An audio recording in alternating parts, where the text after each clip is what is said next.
ቀኑ ከረፈደ ከመሸብኝ መጣሁ ደጃፍ ላይ ቆምኩኝ እንዳልገባ ፈራሁ በደሌን ሳትመዝን ግቢ ብትለኝ ኃጢአቴ ከበደኝ አላራመደኝም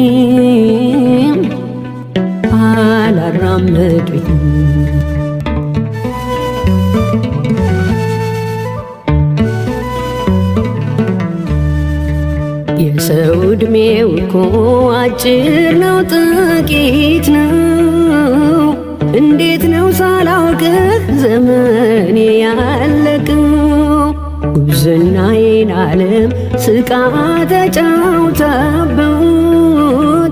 እንዴት ብዬ ልርገጥ ደጅህን በድፍረት